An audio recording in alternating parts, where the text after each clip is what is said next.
आज मी बनवलेत एकदम high protein soya chilli. Recipe सांगते.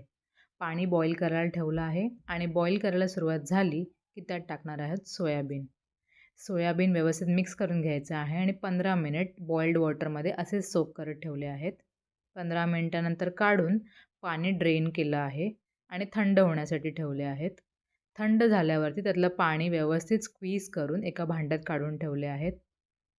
त्यानंतर आपण त्यात टाकणार आहोत मीठ, घरचा लाल मसाला, black pepper, ginger garlic paste आणि हे व्यवस्थित मिक्स करून घेतलं आहे. त्यानंतर आपण टाकलं आहे त्याच्यामध्ये कॉर्नफ्लोअर. कॉर्नफ्लोअरने व्यवस्थित कोट करून घ्यायचं आहे. ही स्टेप ऑप्शनल आहे. कॉर्नफ्लोअर नाही टाकलं तरी चालेल.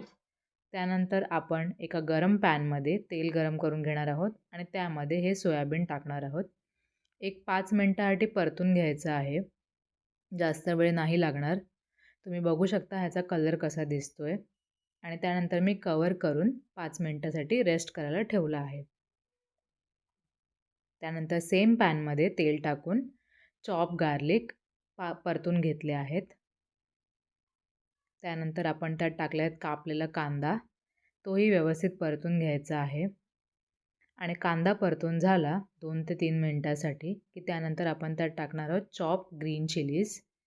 हेही 1 ते 2 मिनिट परतून घेणार आहोत आणि मग टाकणार आहोत मिक्स बेल पेपर्स.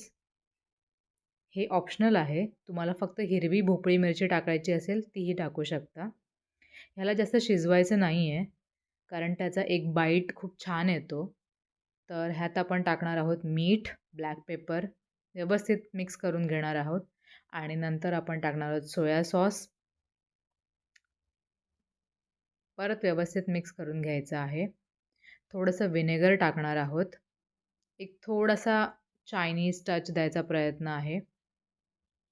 सॉसेस मी मुद्दामून कमी टाकत आहे बिकॉज ह्याला खूप सॉल्टी किंवा सॉसी असं नाही करायचं आहे. थोडंसं हेल्दी डाएट ठेवण्याचा प्रयत्न आहे.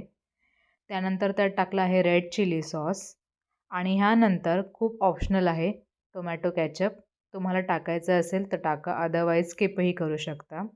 हे सगळं मिक्स करून झाल्यावर आपण एंडला टाकणार आहोत आपले सोयाबीन. व्यवस्थित मिक्स करून घ्यायचं आहे एकत्रपणे आणि रेडी आहे तुमचं हाय प्रोटीन सोया चिली.